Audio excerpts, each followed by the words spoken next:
Welcome to episode 120 of the Whatnauts Review Show, where every week we pick a story and we talk about it. This could be a movie, a TV show, an anime, a manga, a comic book, an audio drama, all kinds of entertainment. We watch it, read it, listen to it, and then we come back here and we talk about it.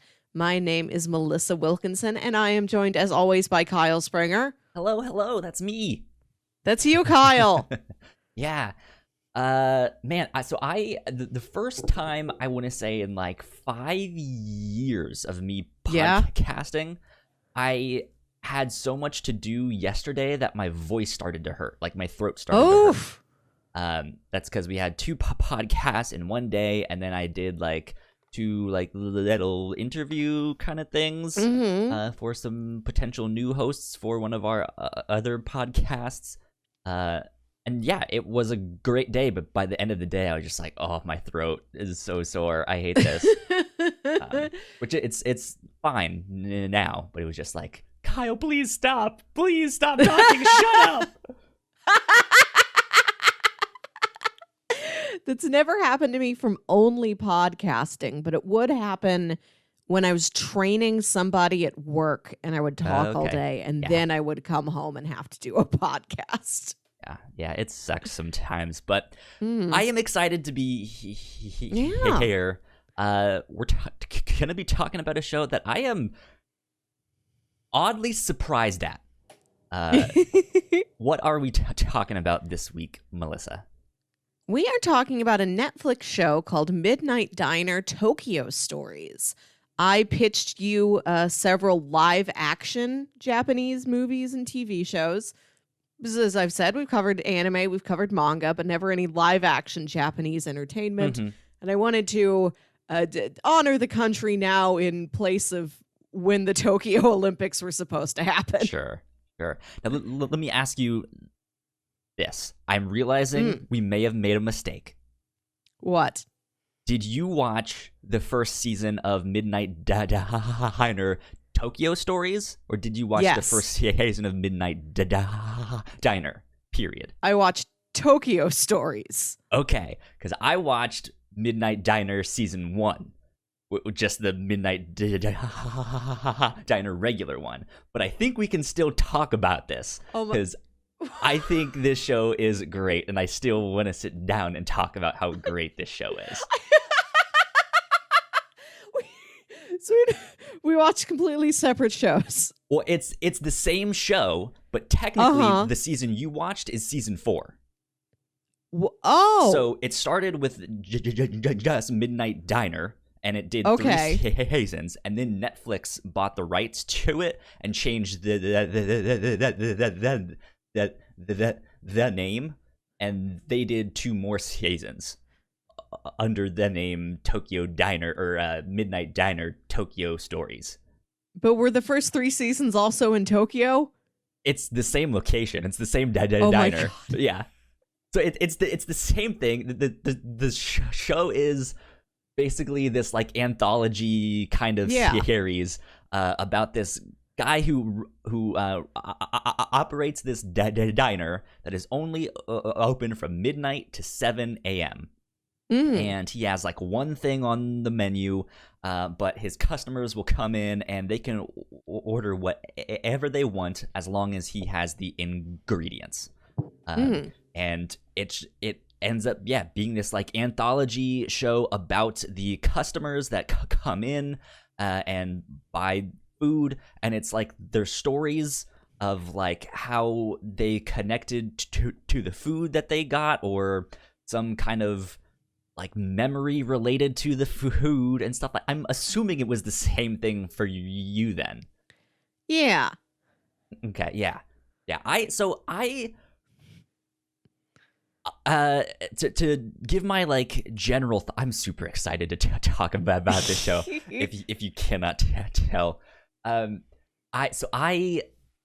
I first saw what was on screen, I was like, oh no, I'm not gonna like this at all. Why? What did you see on screen? So it starts out, the like opening credits sequence is like this really not great quality like picture of, not picture, but video of these cars driving down the highway. It's just like a typical like B-roll footage for an intro to the show, and then it gets to the diner, and it's what's his name? Do we even have his Master? Name? Master. It's just Master. Oh, Master. He's there in his diner, and he's like wiping the counters down and stuff like that, and he gives his little introduction, and he's like, when people finish their day and hurry home, my day starts. My diner, and he says that stuff, and then the show starts. But it's just, it looks like they had $30 for the budget on this thing. It is the lowest possible like production value you could see. It looks like a soap opera. So I'm not sure how the Tokyo Stories ones look, because that one was made by Netflix. It is a drive through it seemingly downtown Tokyo at night with all of these lights around, and it is higher quality. It's a really nice high-res just drive for a little bit. There you go. And it was fun to like look at all the signs in the city as the episodes went on. In the background, you can see a giant poster promoting Deadpool, which is funny. I don't think that's in the one that I saw. Yours are pre-Deadpool. Let's see, Midnight. I'm gonna look up the opening on YouTube and see if there's. It's pretty different. Oops, I want that on you. Here we go. Okay. Yeah, I didn't even think about this because I like looked it up on Wikipedia, and it was like, okay, season 4 is called Tokyo Stories. So I was like, all right, cool, season 1, here we go. No, I said Midnight Diner Tokyo Stories. I had no idea these were different. I think because I got to this by Googling like movies about Tokyo, and that led me to this show with Tokyo in the title. I didn't know there was another thing just called Midnight Diner. And as I watched more of Tokyo Stories, it recommended the original Midnight Diner to me. I'm like, that looks like the same guy. Yeah. And I thought it was like a different series where he was somewhere other than Tokyo. No. He's so still there. They are all Tokyo Stories, but only from season 4 onward, they are officially called Tokyo Stories. Yeah, it's because the first 3 seasons were not related to Netflix. Like, Netflix didn't have a hand in them, and they eventually bought them out, or bought the streaming rights. It looks like it's the same opening, I think. Or if not, it's at least really similar. But yeah, it's that like really calming Japanese song with the guitar. Yeah, and it's just like it's really calm and really serene. I just at first I thought, I was just like, man, I am not gonna like the show. It looks like a soap opera. But almost immediately I was just like, I kind of like this. This is really cool. And then I'm hooked. I think I might continue watching the show. It's really good. It's fascinating. Yeah, I put the first episode on. I'm like, this is very charming and very calming. Like, this became what I watched every night before I went to bed this week. Okay. And I'm glad there's more of it that I can keep watching as like a nice, little bedtime wind down at the end of the day. Like, it's charming, but I don't know if that's the first word that I think it's cozy. Yeah, it's cozy. It's serene. It's contemplative, but in like a heartwarming way. Yeah, I really like this show. I love it. It's fantastic. Do you have anything else that you want to add to like synopsis, general thought stuff? I'll say it's a drama. Like, yes. I went into this, I think maybe kind of hoping that it would be a little bit odder, especially taking place in the middle of the night. Like, things like get like a little silly or a little weird, but it is pretty straightforward, a drama, like small, often kind of wistful stories from these people's lives. Like it's fun to watch, but there's not really a lot of laughs in it. Okay. Yeah, I found much of the same thing. I did end up laughing at a bunch of things, but that's only because of like how ridiculous. Like the show is secretly kind of wild. Like there's some crazy stuff that happens in here. And Melissa, there is. I don't know what happened in the season you watched, but there were some interesting stories that I was not expecting. Yeah, I kind of like that for get into here. So yeah, for this episode, I guess we're gonna describe episodes to each other. We're gonna have kind of a different format of the show. Yeah. Which I mean, we've done compare and contrast stuff before, but usually we've watched both of them together. Yeah. But let's just go with it. Yeah, I'm all about this. So I think that's about it for like synopsis. Yeah, just this guy running this diner, and it's about the customers that he serves and their stories. Yeah, go check out this show if you haven't already. It's really fascinating.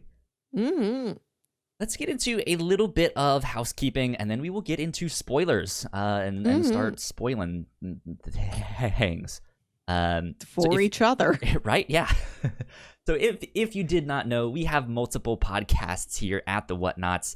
If you guys want more information, you guys can go to our website, thewhatnauts.com. They will all be up on there. You guys can find us on your favorite podcasting platform of choice. Just type in the Whatnauts, and our shows will pop up as well. If you guys like what we do, patreon.com/thewhatnauts is where you can support us for as little as $1 a month. We have all kinds of exclusive content at our $3 tier from all of our shows, so you guys should go check that stuff out as well. Be on the lookout for more stuff down the road. Melissa, you had a great idea for something we could do for crossplay. I finally told Ignacio what it was, and he was excited about that one. So I think we should figure out a time that we can do that. We also still finally need to go back and do our final Captain's Log game night that we never did. So we have some things coming up down the road. But big shout out to our Patreon supporters at the $5 tier. So thank you, Sam, for keeping the mics on, for helping us out. We appreciate it, and we love you a lot. So thank you. Thanks, Sam. Okay. Play the spoiler graphic. Here we are, officially in spoiler territory. For this show. So yeah, if you haven't checked it out, I still highly recommend going to check it out. I fell in love with this show, and I was utterly surprised at how good this was. And it's an anthology, so I'm sure we won't be able to talk about all the stories that you will get to. Right, yeah. There's a bunch, and they're only half an hour, so stuff. I want to describe my episode 1 to you. Okay, so I think the Tokyo Stories is a really strong start. The dish is, because every episode is titled after the dish that the customers ask him for. It's tan men. This ramen recipe topped with stir-fry pork and vegetables. I Googled the show, and I found a blog that has a recipe for everything that he makes in every episode. Nice. Very handy. So these people sitting around eating this ramen stew, and this woman comes in, and she's a chauffeur. Like she's or not. I think she's a taxi driver, but she's very well dressed, and it made me think she was like a chauffeur. She's wearing like a little suit. A professional driver. Yeah. Yes. And she orders the soup, but she orders it without the noodles, like just like the broth and the vegetables and the meat, because she says it's like better for her to eat like that late at night. And one of the other customers is a radio DJ, a late night radio DJ, and he's talking about this on his shift which I guess starts later that night after they've both eaten at the diner together. Sure. He's like, I had this woman come in and order the noodle dish without the noodles. Isn't that strange? And the woman's like in the car listening to it. She's like, okay, funny. And he's like, no, I'm going to start doing it. And so he's not eating ramen in his ramen dish either. That's but funny. The more him and this woman I'll are take at the ramen. Hold the ramen. Yeah, just broth and vegetables and pork, I guess. I'll just eat the cabbage. Thank you.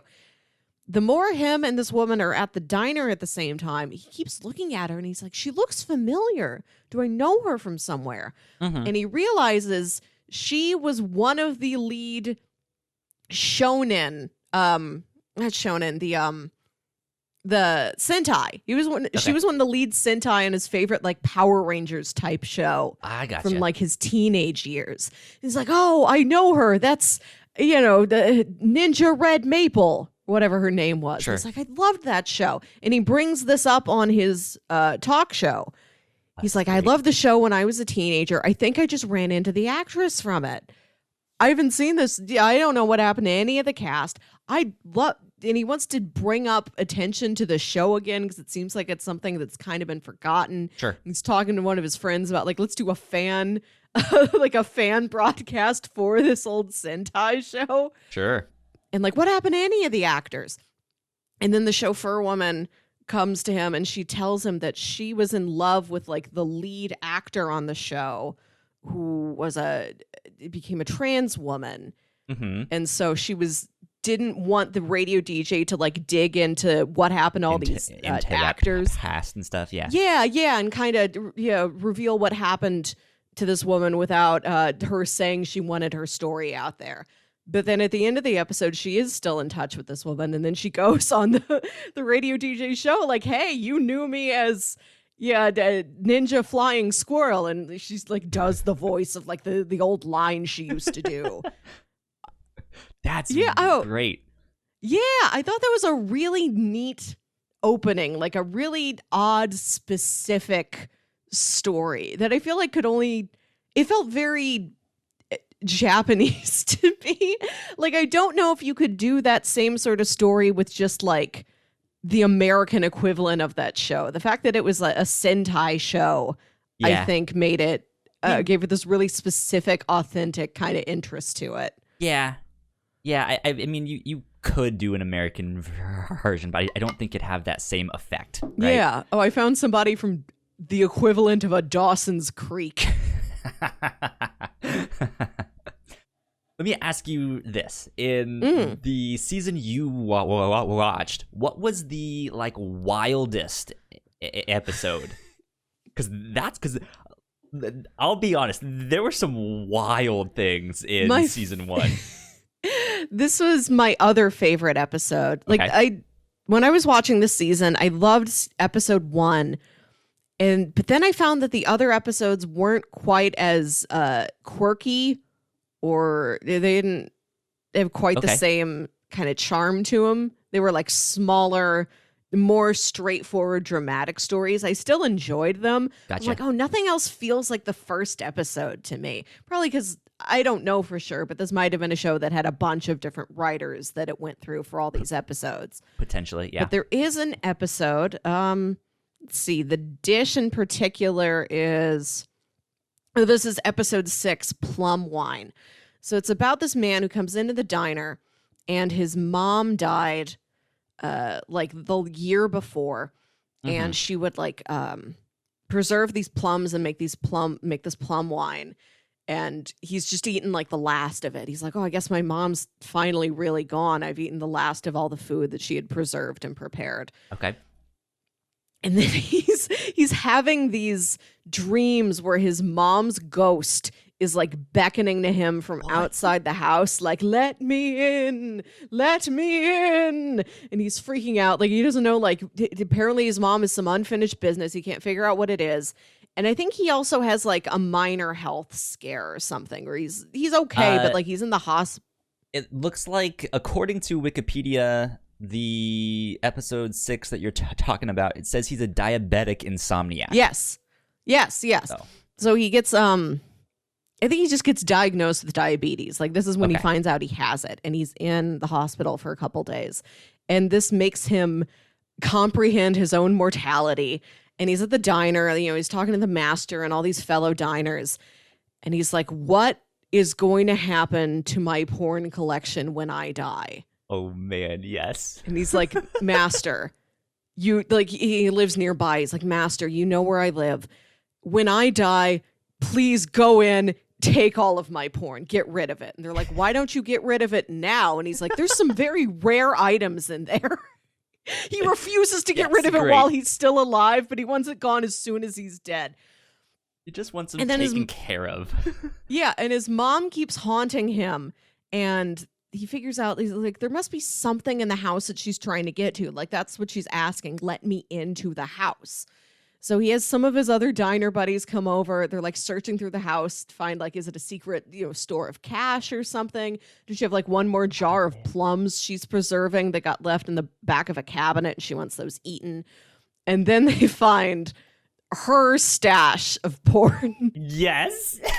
But it's not exactly porn. Is she getting his porn out or something? No, it's great. It's part of this Japanese tradition that I hadn't heard of, where going back centuries, there's these like illustrated, they're like these scrolls, these illustrated scrolls, basically. All these old pieces of like vellum paper with these older traditional kind of woodblock style illustrations of like erotica. Yeah. And it's like, oh, this was a traditional gift that was given to a bride so that she wouldn't be surprised on her wedding night. And it's something that women would they would get, and then they would always keep with them because it was also believed to be a good luck charm for you to keep these erotic instructional illustrations. So his mom just wanted to make sure that those were still well taken care of. And I think maybe somebody funny. Yeah, and somebody's like, oh, don't worry. We will take care of these. And the guy brings them to the diner. They're all sitting around looking at him. That's great. Mm-hmm. That is great. Yeah, so in what I watched, season 1 started off very differently. I mean, well, not very differently. Same kind of stuff. But again, with something I was not expecting. The first character... the first character that it kind of introduces is a stripper. Okay. And it's just like, she is the local stripper. Everyone knows her. All of my customers go and see her. And it's like I'm not sure if you had the old guy with the denim hat. It was there. Yeah. He we was had there. Him. There's a guy with a...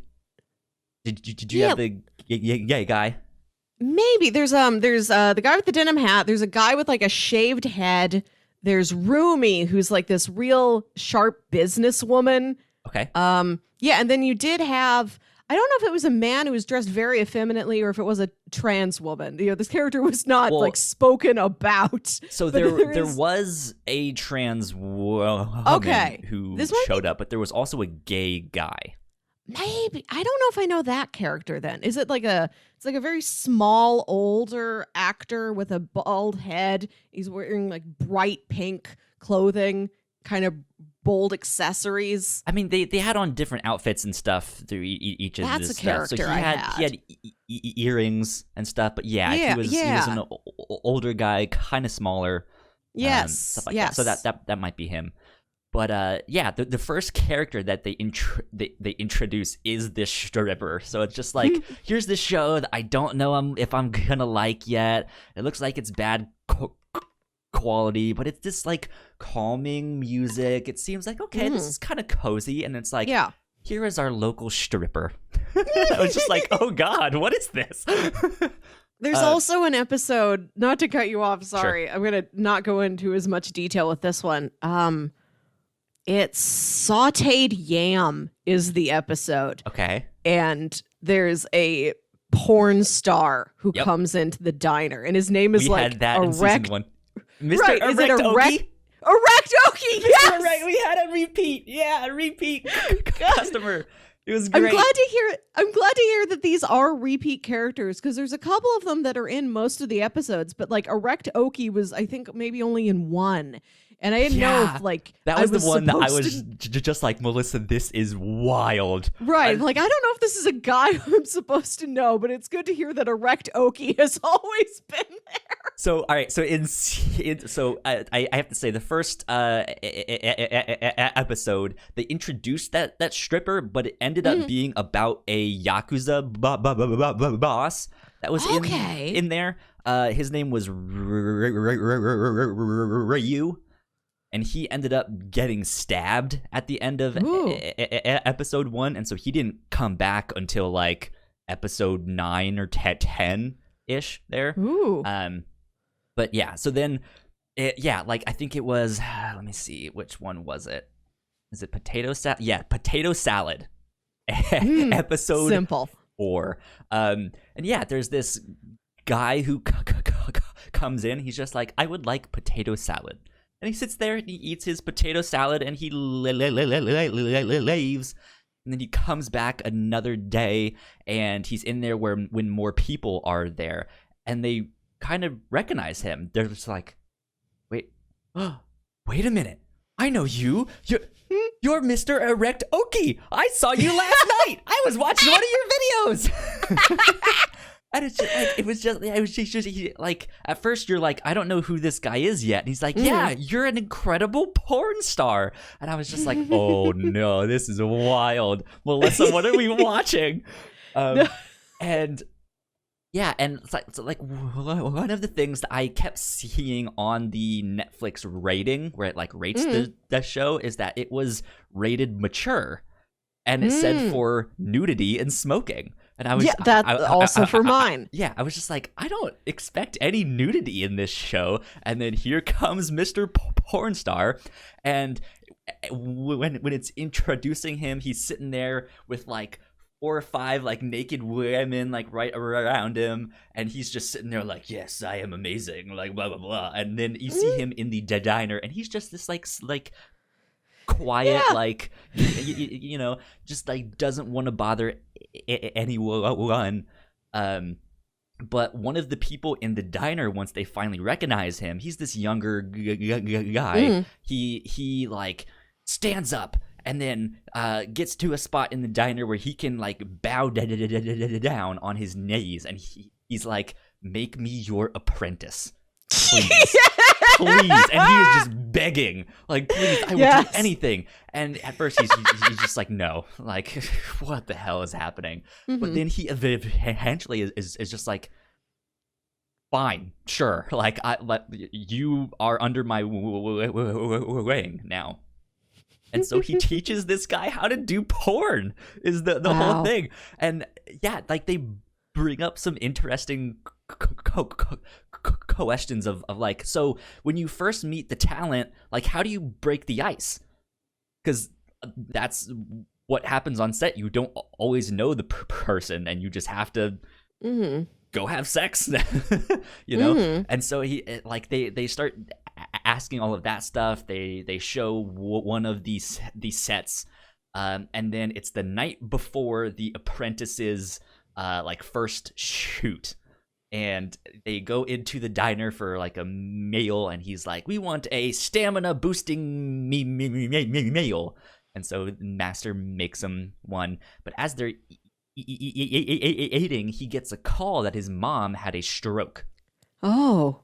Yeah. And so he's like, oh, she had a stroke? Oh, it was a light stroke. Okay, so she's okay. Right, and they're like, yeah. He's like, oh, okay, cool, good. So he shuts the phone. He just goes back to eating. Man, I'm so excited for tomorrow. Like blah blah blah. And Mr. Erect Oki is like, no, go home now. Whatever you do, go home. And at first he's just like, no, like it's all fine. Like I don't understand. And then he like, then we get Mr. Erect Oki's backstory. And he is at home, and he's like trying to go into his house, but his mom is like screaming at him, like, how could you? Of all the jobs, we don't want you at your sister's wedding, blah, blah, blah, blah, blah. And he's like, he gets kicked out. And it turns out he hasn't seen his family in 20 years. Yeah. And so, like, when he sees his apprentice at this, like, opportunity where, like, he hasn't really ruined things with his family yet, he's like, go now. Whatever you do, like, make sure you stick with them. And then, so the apprentice leaves, and he goes and visits his mom, and comes back. But when he comes back, Mr. Erect Oki is missing. You're like, I can't get in touch with him. I don't know where he is. I haven't seen him. It turns out his mom is also having some medical issues, and she now has dementia. And so he sees this as an opportunity to go visit her, and because she's not gonna remember him. And that's exactly what happens, is like he goes there and she doesn't remember who he is. But they're able to have this conversation of like, she's like, I wonder where my son is right now. Like, I've been thinking about him for so long, and I just want him to know that I'm proud of him and stuff like that. And then she's like, you know what? My son always really liked potato salad. Why don't I make you some potato salad? And so he gets to eat his mom's potato salad once more. And yeah, I was just like, this is not what I expected from this show. First of all, I'm seeing a porn star take on an apprentice in a diner that has room for like 5 people, right? Right, it's so small. It ends up being like the most emotional story in this thing. I'm just like, what is going on? I'm gonna cry. Yeah, that's how this show operates. It's sort of a normal, low-key, pleasant time. You know, you're all sitting around eating rice omelet or something like that. And then something hits one of these people. They're reminded of something, or they encounter somebody who they haven't seen in years who also walks into this diner. It's a show about the world being so small. Yeah. Like, there's an episode about a man who he's eating ham cutlets. Breaded deep fried ham cutlets, which looked really good. Yeah. And he's talking about it when he was a kid. He had the stepbrother, and they would play the board game Othello with each other. Okay. And he would make the stepbrother, okay, if I win, you have to go to the convenience store and buy me some ham cutlets. And he's like, our parents were only married to each other for 4 years. And then after they divorced, I never saw him again. We didn't keep in touch. I have no idea where he is now. And then he's like at his office, and he's got the TV on in the background, and he sees this news report about like an old apartment building that needs to be torn down so that it can be rebuilt or turned into something else. And there's one tenant left in the building who refuses to leave, even though there's like no power, no water. And he's like throwing things at people and screaming. Yeah. And the guy's like, oh, there he is. So he finds him, and they play one more game of Othello, and he's like, if I win, you have to move out of that building. Amazing. That's funny. And if you win, I'll buy you all the ham cutlets you want. That's great. Yeah. So the other episode that I kind of wanted to describe, I think is the one after Mr. Erect Oki. This one is called Butter Rice. That's just plain butter rice. Simple. Yeah. And this one, there is this like older patron who comes in. He's a traveling musician, and he's poor, and he's this older guy, and he comes in, and all he gets every single time is butter rice, because it's like the cheapest thing, right? But it's rice, so it's filling. Yeah. And instead of paying for it with cash, he sings. And so he gets his guitar and he sings this song, and it's always the exact same song. And I think he's there on like Thursday nights or something. He's like every Thursday night at this certain time, he comes in, gets his rice, sings his song, and leaves. And while this guy is in there, there's this other man who's in the diner who has this like fancy red suit, and he looks really important, and he's brought into the restaurant by someone else, and the guy's not being loud, but he's being outspoken in the sense like, this place looks like a dump. Like I bet they don't have all that good food here. And yeah, and then that's when the guy is starting to sing his song, so they all, shut up and eat and watch this guy sing his song. And it turns out the guy in the fancy red suit is a food critic that is in town. He's not there for the midnight diner, but this is just like an after hours. He's hanging out with some people and stuff like that. And then there's something about the song that he recognizes. It's not that he recognizes the song, but he like recognizes what they're singing about and stuff. And then he realizes that this guy only ordered butter rice, and he recognizes that. He's like, oh shit, I think I know this guy. And so he starts to come back to the diner, only ordering that butter rice, hoping that he can still meet this traveling musician.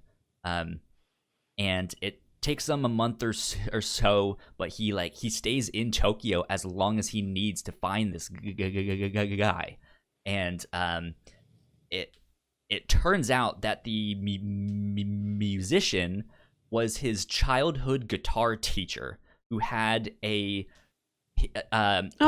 guitar teacher and the food critic's older sister had a thing, and it never worked out. They kind of went their separate ways. He's now this big important food critic. She's I don't remember what they're doing, but they finally got to sit in the diner together and reconnect.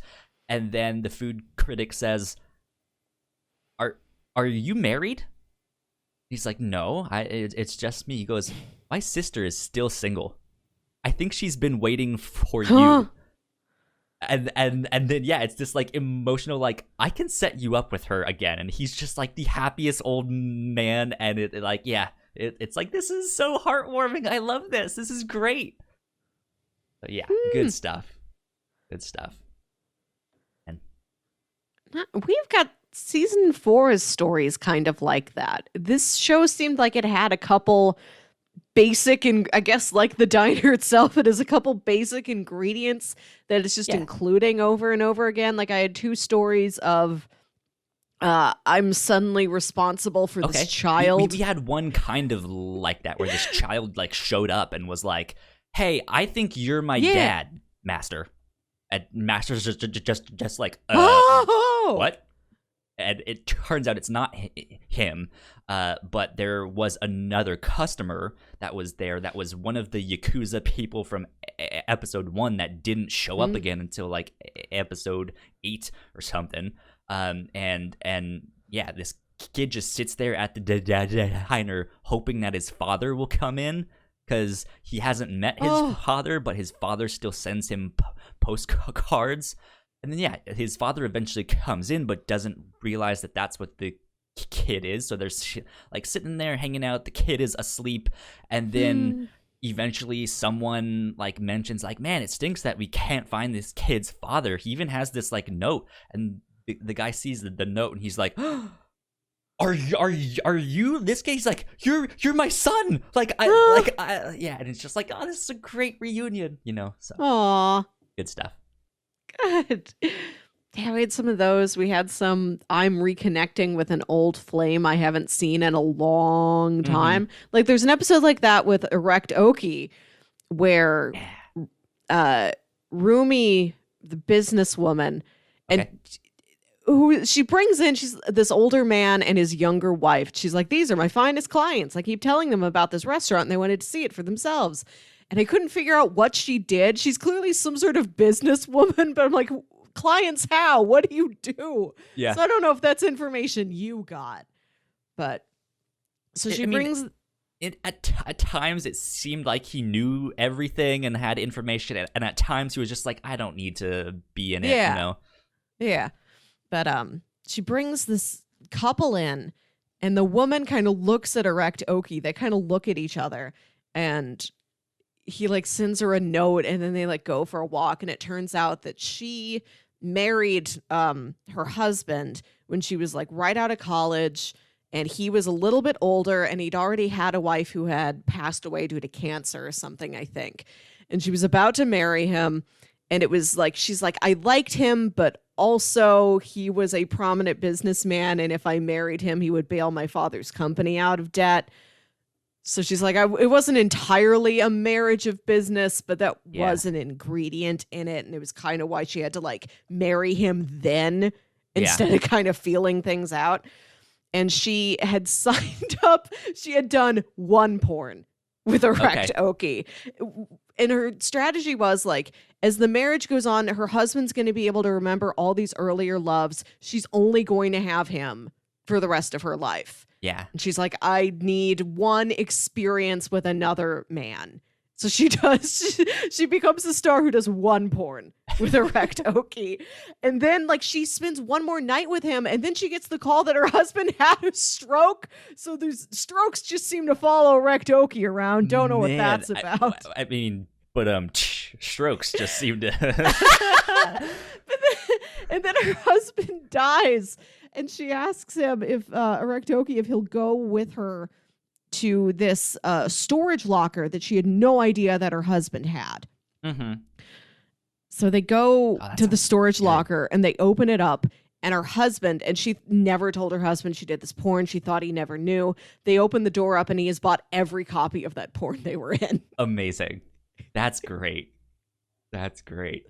Yeah, there's some great stories in here. I could go on about just like how amazing they were. Let's talk about the characters though. Like who were some of your favorite characters? I did love Rumi. Okay, I don't think I had Rumi in season 1. I'm looking at like a character list on Wikipedia, and I don't see her. So it must have been something for you. Yeah, or maybe she showed in, like, it's weird that we're talking about season 1 and season 4 of the show. Yeah. She could be a season 2 or 3 edition, but she's this businesswoman. Like I said, I could never figure out exactly what type of business she was in. Oh, and she's just commonly there, and she's kind of snarky and kind of nosy.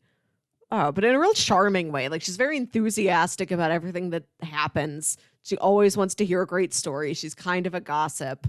Mm-hmm. I liked her a lot, and I was intrigued by the makeup of the characters that we got to this diner, and that it seemed like it was so many office workers.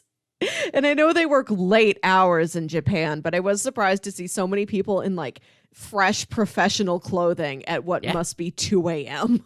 Yeah, I mean, that's kind of the culture. If you are a salary man, that's all you do is you work. And so yeah, that's what happens is there's just these like small diners that are open at these like odd times. And it's just like, hey, come in at like 3 a.m. We'll be here. Yeah, I watched a video about Japanese capsule hotels yesterday that was talking about how it wasn't just invented as like something for cheap tourists. Yeah. It was invented for business people who worked so late they missed like their last train home, and they live out in the suburbs. It's like, here's a very cheap way. We're going to build you a room you can sleep in that's going to be way cheaper than the taxi fare to get back home. Yeah. Yeah, that makes sense. But it's an interesting bit to their culture too. So yeah. Yeah, I think my favorite character that I think we learned the least about was Mr. Chu, who is just the old guy with the blue cap. Oh, there is an episode about him. Because we saw him in a lot of stuff, but they didn't have one like specifically about him in season 1. You saw him in the first one where they were like, and my regulars go to see the stripper that is also a regular patron here, and he's sitting there and she's like spreading her legs, and they're all like, yeah. It's great. he I think was like, because especially since they didn't really have an episode on him, he was kind of a little more mysterious, but he was always smiling. He was always happy. Yeah. He was just like this good, like, feel good character. That I was like, I like him. Like, I don't know who he is, but I like him. Yeah, and his episode, there's an old childhood friend of his who comes into the diner. It's what we feel like that's how most of these episodes start. Right. And it's a woman he had a crush on in like high school. Who was a neighbor of his. And he's like, she was the most beautiful woman around. You know, she could have married anyone. She was really smart. She could have gone anywhere. And like they just lost track of each other over the years. And now she's like this older woman. It seems like she maybe never got married. And recently her brother died, and at his funeral she ran into her nephew who she hadn't seen in years. And he's like this haggard adult lazy layabout who's never had a job, and now she's fallen into this relationship where like she's trying to take care of him after her brother has died, and the nephew's like never helping with anything. He steals money from her and runs away, and then he sends her back a necklace, and she's like, oh, look at this necklace he sent me. He really does care. Mr. Chu is like, he does not care about you. Like, he's trying to distract you with a gift. Like, don't think about it. Like, he completely took advantage of you and stole all your money. And then the episode ends with the nephew gets arrested, and then it turns out he has a son. He's an 8-year-old boy who then the aunt ends up adopting. And now she still has somebody to care for in her life, but it's a much more even relationship where like the 8-year-old isn't taking advantage of her. He genuinely enjoys to have her around. And Mr. Chu's like, okay, you ended up somewhere good after all. Yeah, that's good. That's good. Yeah. Yeah, we had there was the gay guy who ran a local gay bar. That does sound familiar. I think I do remember some character talking about like they just came from a bar before they come to the diner. I probably did meet that character. I think there was maybe one or two people that ended up coming in that from another local bar. But yeah, so there's those. There was the Ochizuke sisters. Did you have them? Like these 3 women that were kind of gossips. They might what they may have done is replace them with Romy because it sounds familiar. They may have been. Oh wait, no. Rumi is one of them. Okay, Rumi does have these. Rumi and Kana. So she does have these other women she's hanging out with. I didn't know they were sisters. I thought they were all co-workers. They're all sisters. Yeah. Well, they're collectively called the Ochizuke sisters by master and the customers. They are 3 office ladies who go to the diner after a long day of work to unwind and gossip, and they always talk about men and romance, and like they're waiting for their one true love. We'll never do like speed dating and stuff like that. It needs to be like the movies. They were interesting, but I think my favorite character, they kind of dropped this bomb right at the end, and I was mad. I was like, it ended on a cliffhanger? God damn it. What? So every so often in season 1, there was this mysterious patron who you wouldn't see him enter the bar, and you wouldn't really see him leave. But it would be like the whole thing was like focused on one patron, right? And then at the end, it would like pan over to reveal that he's been sitting there the whole time, and he would give this like cryptic message, like life is like the Nigiri River. You win some, you lose some. And that's it. That's all he would say. And he'd be sitting there with his sake, and he'd have like a handful of peanuts. He would just be like playing with or messing around with. And he was just like, they never explained him. They never really said. I think they may have said what his name was like the first time you saw him, but that was it. And then so he's this mysterious patron who not until the end of season 1 do you kind of get more scenes with him, but you still don't get a full episode. But you see him in this like underpass, and there are like a handful of psychics that have like set up shop and like napalm rating stations and stuff like that.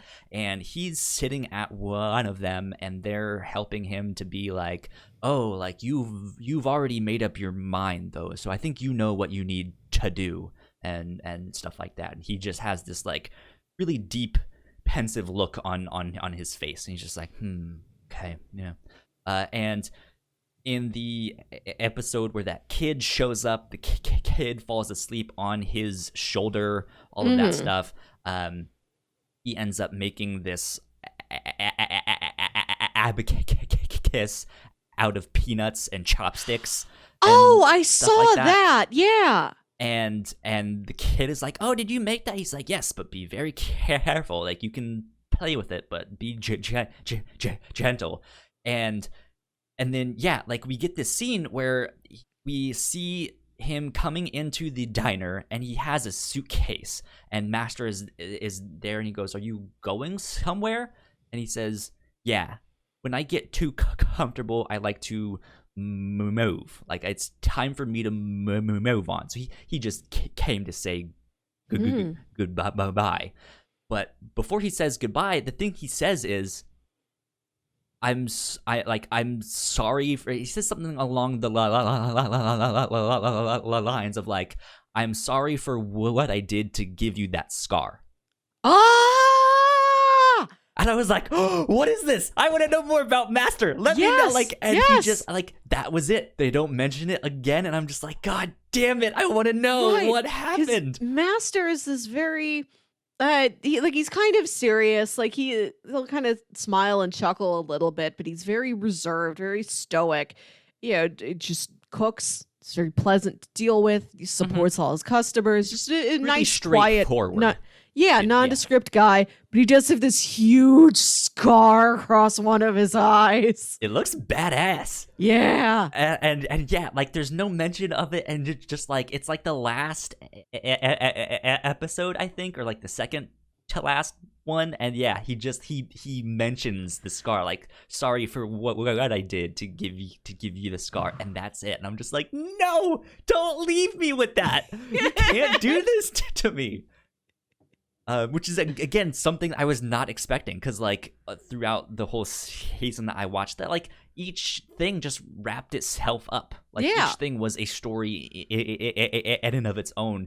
Even if characters came back and there were kind of smaller through lines, like there was some continuity in the sense that, oh, something happened to this character that they then reference down the road and stuff like that. But for the most part, they're all self-contained, right? And it's just like, who is Master?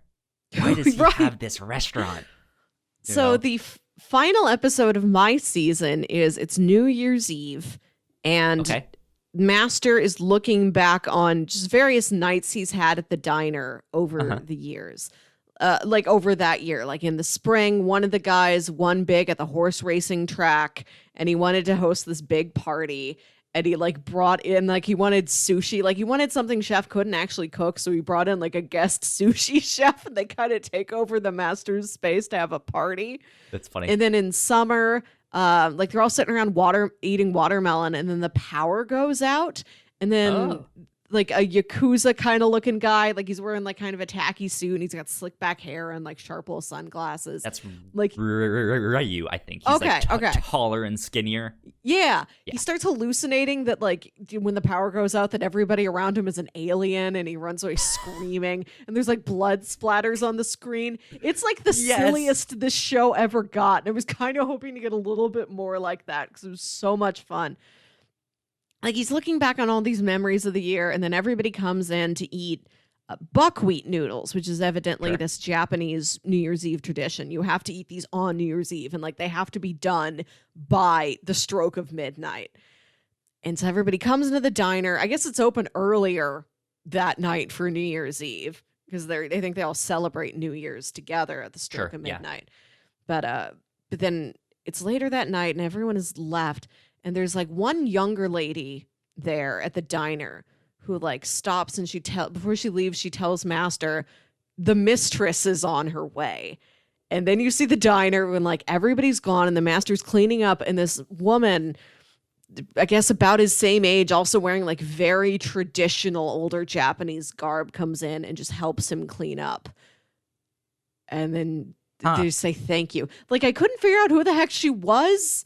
I think there must be some context from previous seasons that I'm missing. I don't know who that girl was that was like, she's on her way. Name.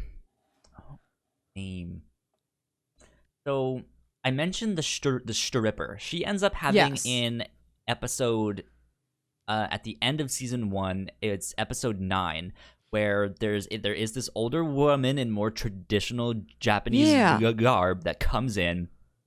I don't know if it's the same one you're talking about, though. I will say that. But yeah, she is this older woman. She gets like a grilled mackerel, like a certain like fish thing, and she's there in the restaurant a couple times. And the stripper gets back in town because she was on like a local tour, I guess just to different cities, and she just gets back, and so they start talking, and they're like, "Oh, you were on a tour. Are you a musician?" She goes, "Oh no, I'm a dancer." Stuff like that. And she goes, "Oh, what kind of dancing do you do?" And it gets the little awkward moment of like, "Well, and then she eventually is just like, "You know what? Let me show you." And so she takes this older woman out, and they go to a club. And it's more like a smokier dance club, and they're just having fun dancing. But the older woman is like sitting down and heading back, and she's like, "Oh no, don't ask me to dance. I'm too old," and stuff like that. And then they finally, or she finally pulls her out onto the dance floor. And the older woman starts to get into it more, starts dancing, and you can tell she has some experience dancing, and you're like, huh, okay, is she an actress? Because she's not like dancing, and she's not dancing the like style that all of the, like all the stuff that's in there, but she's more flowy with her stuff. She's a lot smoother.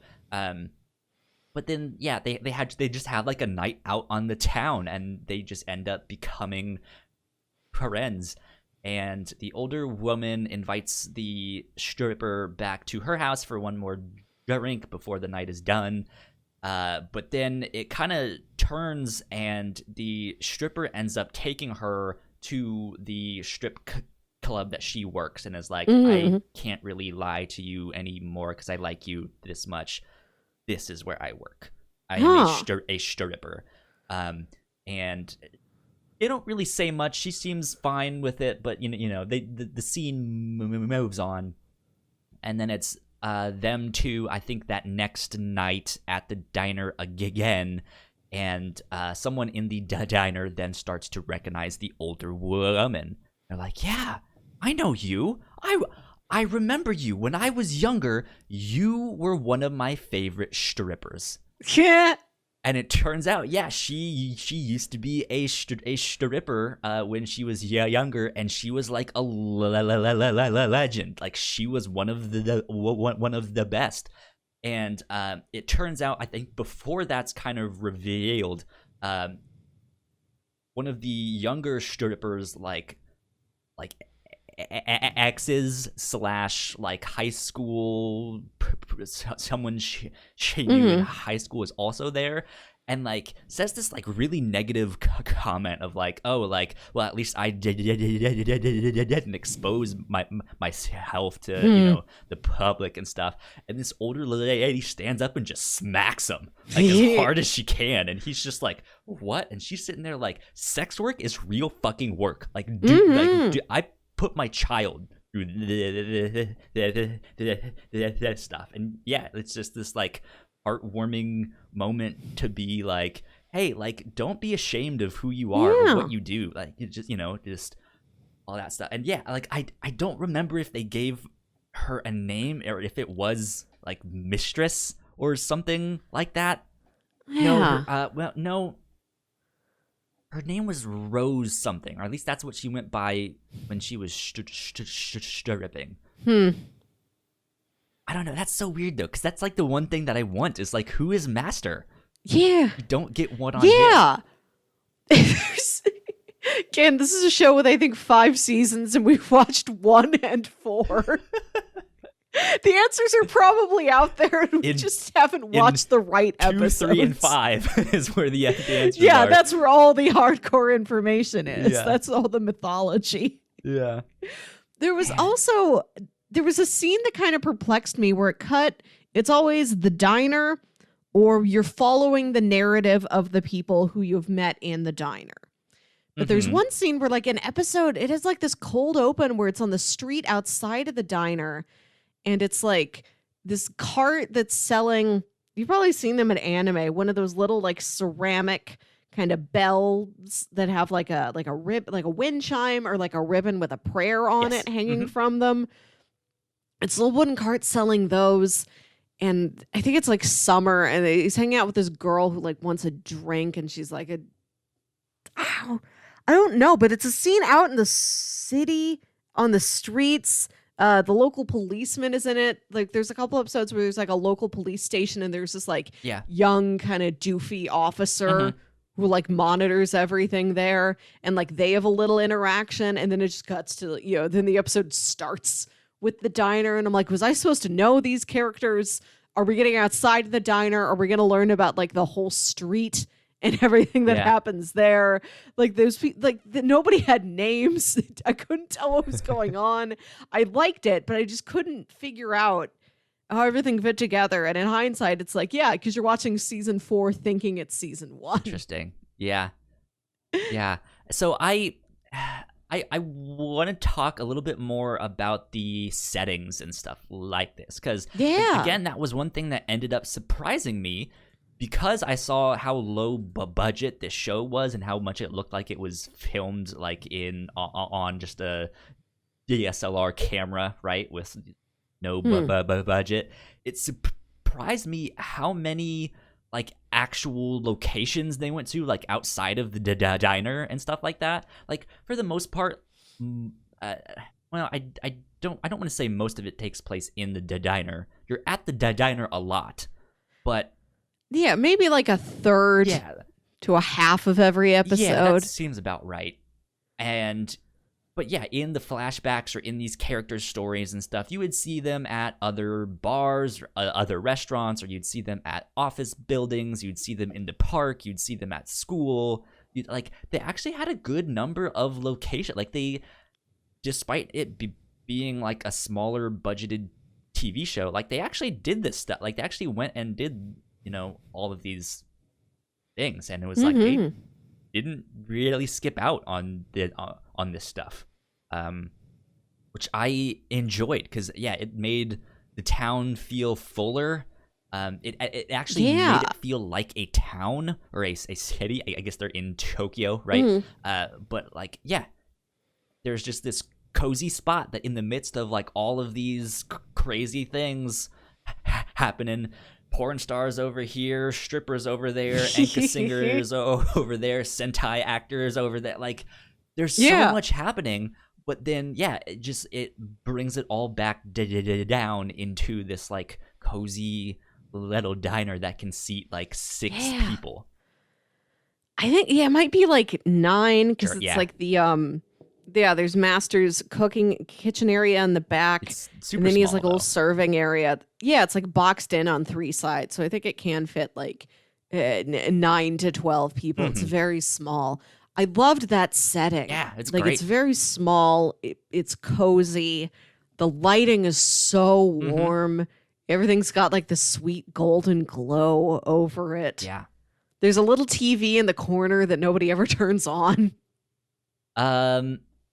Yeah, like I was absolutely surprised, because we also got one. There was an actress, or she was I think she was a pop idol that wanted to become an actress, and she was trying to act in this movie, and she couldn't really act. She wasn't great because she didn't have the like life experience to like really bring out the emotions that she needed for this scene. And the scene closely mimicked her life, but like vastly differed in one key difference where like she was kind of estranged from her father and like didn't really like him and stuff like that. But it was also kind of one of those things of like he secretly like had all of the movies that she was in and had like he just absolutely adored his daughter, even though they weren't really connecting. And yeah, like there was a scene where she's on the movie. They had the big like movie cameras there to make it look like they're like making a movie and lights and actors and all sorts of stuff. And I was like, this is good. This is fun. Like I really enjoy getting to see all of these different customers' lives. Yeah, it's fascinating from story to story of just like how am I gonna cry this time, you know? Yeah, that's what the show is. Yeah. I want to talk about the food briefly. What was your favorite recipe that you saw? Okay. Let me see here. Season 1 and I think potato salad was my least favorite. That or egg sandwich. How does their potatoes? Does it look like American potato salad? It looks like American potato salad, but they had like the I'm not a big fan of potato salad, so I don't really know what all goes in there. But all of the stuff, the like other ingredients besides the potatoes and stuff, were in bigger chunks. Stuff like that. So I think for me, my favorite one, the one that seemed the most like out of place and ridiculous was the red octopus wieners. You might have seen these for the Yakuza guy. They're part of the end credits sometimes. The end credits for the show are a bunch of just looks like just stills from like from the filming of the show, like production stills or continuity stills of like, this is the outfit somebody's wearing, or like glamour shots of the food that they've prepared. Like nobody's really going to see this on camera, but we took the time to cook it. Let's take a nice picture of it. That's when I saw the the hot dogs cut to look like octopus. Yeah, that was episode 1, and that was for the Yakuza boss. And yeah, he's this like taller man. He's really quiet and stern. He has his black slick back hair. He has this suit on that's kind of unbuttoned at the top and stuff like that. He just looks like someone you don't want to mess with. And yeah, he's just like awkwardly standing in the door and being like, "Red octopus wieners. That's what I'll have." Just like, okay. I thought that one was kind of funny. One of our episodes was about a corn dog. Yeah, I saw that mentioned. Yeah, somebody wants pancakes, so they bring pancake ingredients into the diner so that Master can make them pancakes. And there's like a little bit batter left over, so he makes a corn dog, but he has to make it with like a fish sausage. Weird.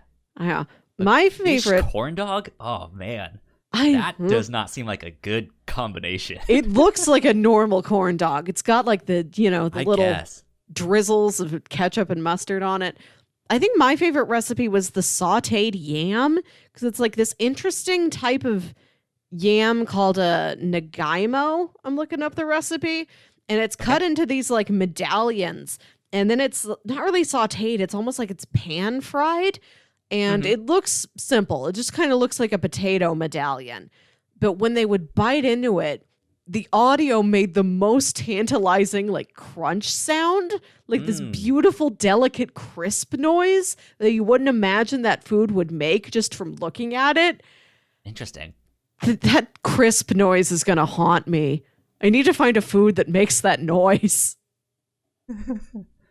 I think another one of my favorites was... Katsudan. This is a Japanese bowl of rice topped with deep fried pork cutlet, egg, vegetables, and condiments. And Master is making this for this boxer, I believe, or I think I don't know if he's making it for the boxer or this mother and her child.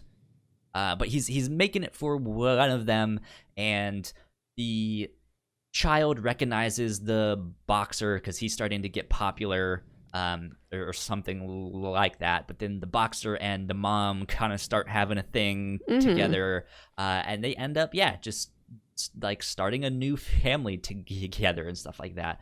And when they're at the diner at the end of the show, they ask for this one thing, and then Master goes to make the food, and he comes back with something different. And he's like, I'm all out of this one thing. So instead, I made you, it's like parent and child something is the name. Yeah. And so it's like, you guys started this family. Here is parent and child thing. Cute. I don't know what that is. Yeah. So I also really like too. I also really like the ham cutlets. And I'm looking at it like it's ham breaded and deep fried. You shouldn't eat that. But that's all I want to eat. Looks amazing. Yeah. It's like I have what is it? Ham, panko, egg. I can do that. Yeah. Yeah. So last thing I kind of want to mention that I really liked about this show is that at the end of every episode, they had basically tips on how to make what it was they were making in the show. At least they did in season 1. They had it in some of the episodes in season 4, and they didn't have it at the beginning, so it just kind of comes out of nowhere in like episode 6. I think we had it on most of them. Okay. Maybe 1 or 2 of them didn't, but for most of them, it was just like, hey, here's some. It's not the full recipe, but it's just some tips of like, hey, if you're making this dish, make sure you do this thing this one way because that's gonna make it extra crispy or extra juicy or something like that, and then you can add in this and that and enjoy. And they're like, bye, which I thought that was like really heartwarming too. It like kind of breaks the fourth wall. Like, it's not a cooking show, but it is something that I feel like you can cook along with. Yes. Right? But again, they don't tell you the full recipe or stuff, but it's just like, oh, that meal that they had in this one, that looked good. I should learn how to cook that. Because all the stuff he makes it seems doable. Like, it's all really simple stuff. Yes. But yeah, it always looks delicious. And again, because his diner is super small, so it's like he doesn't really have much there to work with, and he's making it work. So if I have a full kitchen, like, I should be able to do this. We can be master, just for one day. Do this thing. Okay, hey, we're back. We have Melissa back. I saved her. She fell in the deep I saved myself, Kyle. And I pulled her out just in time before she herself became a ham cutlet deep fried in, I don't know. I've been a ham my whole life. Just over here hamming it up. Yeah, just a ham woman. Cool. Do you have final thoughts on the show? I really liked it. Yeah. Like I said, I was kind of hoping for something a little bit stranger or funnier. I think just because midnight connotates like this sort of witching hour, like this kind of liminal space where anything can happen. I would have liked to have seen them kind of take advantage of that, but like that's my own thing I'm bringing into this. The show is not beholden to it. Right. If they just want to tell simple, straightforward, personal dramas, they can. There never has to be an issue of a ghost. It would be nice to have like some funnier ones sprinkled in there, right? I think this is a show that could play with genre and tone a lot. And I like the series of straightforward little dramas we get. But yeah, I'd like to see him kind of play with the tone. But like I said, it's so peaceful.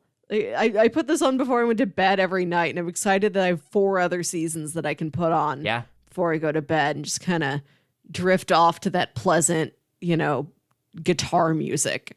Indeed. Yeah, I had to add that song. It's been it's been stuck in my head, so I put it on a playlist of mine on Spotify. It's not the exact one that they use in the show, but it's a cover.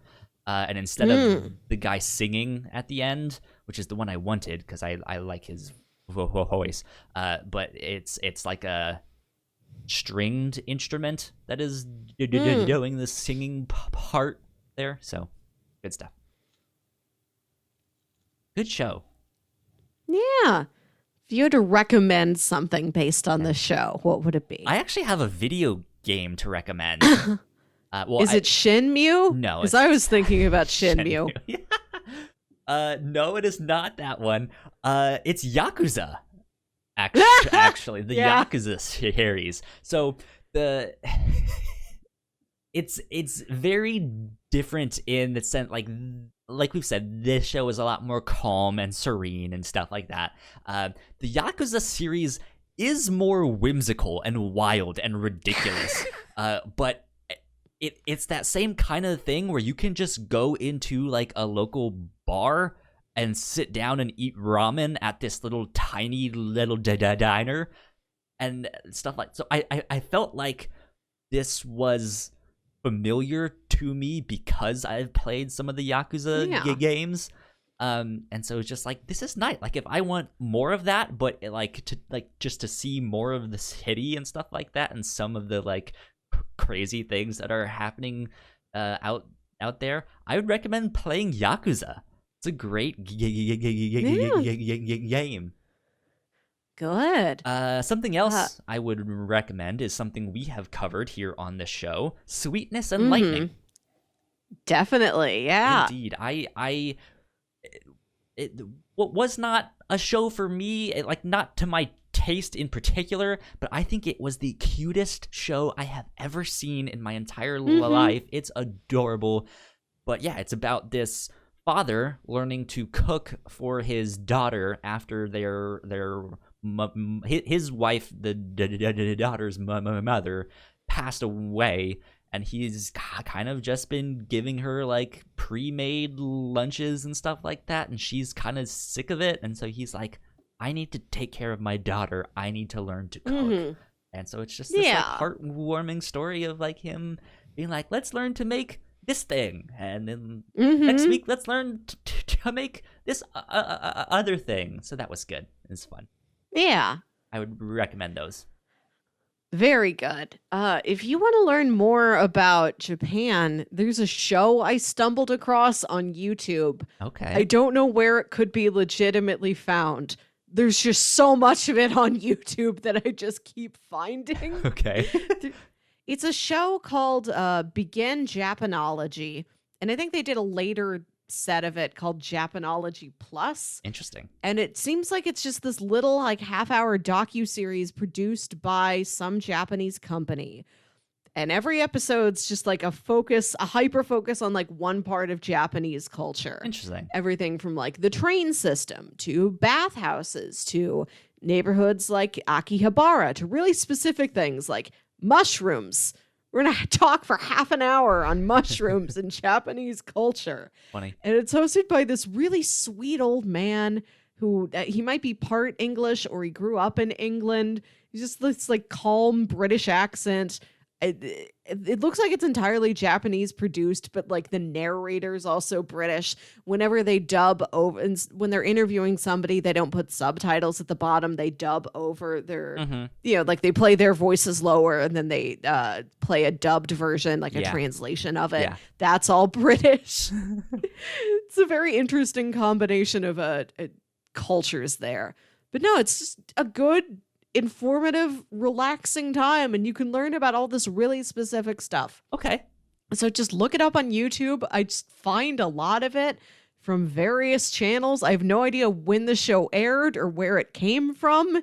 It just is out there. Okay, good stuff. And I recommend the episode on department stores.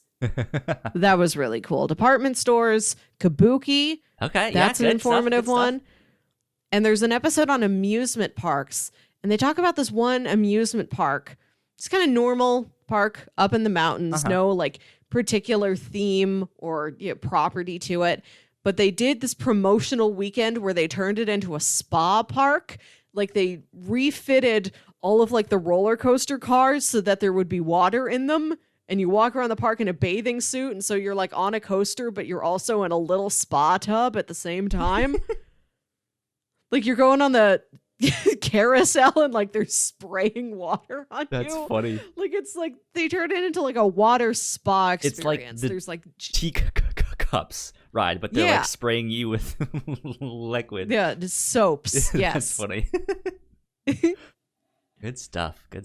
The last thing I'll say about Yakuza that I forgot to mention is that there's 6 games plus a Yakuza 0, which is a prequel game, and then there's a game called Judgment, which is a spin-off series, but they're all set in the same universe. Yakuza 7 is coming out, I think, at the end of this year in 2020, but Yakuza 0 through 6 all take place in the same town, and they're all in different time periods of that same town. So it's really neat because you get to see the stores change and stuff like that, but you really get to see this town here as it grows, which is really neat, which gives you this like smaller, cozier feeling as well. Neat. So if as you can see on the YouTube version, we're having some technical difficulties and stuff like that. But I think we are going to truck along and do. I guess so. Next week, is our like end of the month special. We're gonna be covering some sitcoms on that one. Normally we'd be covering like one single thing for a longer period of time, but Melissa, you had the great idea of doing sitcoms for like a one time special thing. Yeah, because we've been talking about the shows we watched growing up, and I have a big Seinfeld blind spot, and you have a big Simpsons blind spot. So that we take one special episode and kind of trade our favorite shows. We're going to watch 3 episodes each. So you assigned the Seinfeld episodes, Season 2, Episode 11, The Chinese Restaurant, Season 4, Episode 10, The Contest, and Season 7, Episode 11, The Rye. And I assigned Simpsons episodes, Season 4, Episode 12, Marge versus the Monorail, Season 7, Episode 4, Bart Sells His Soul, and Season 8, Episode 9, The Mysterious Voyage of Homer. You got all those?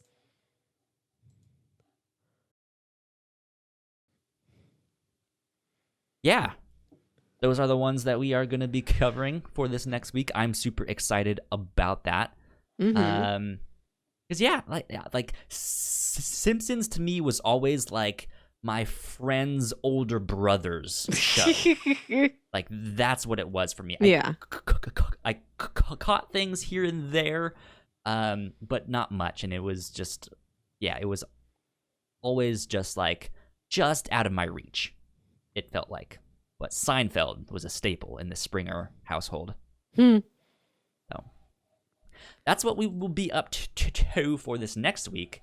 Melissa, do you want to hear my pitches for the week after that? Yes. Okay. So I have 2 comic books and a cartoon. Ooh. The cartoon is a little bit longer,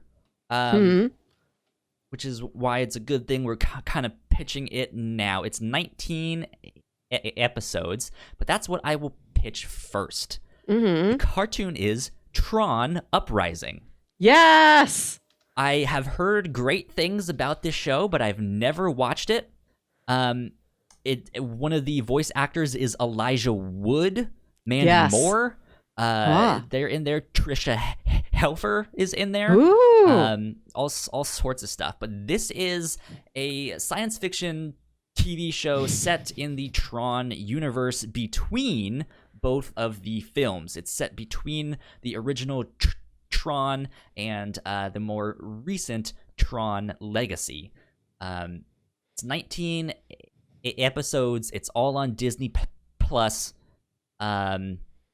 Synopsis is it says Beck is a young program who becomes the leader of a revolution inside the computer world of the grid against the villainous Clue and his henchmen.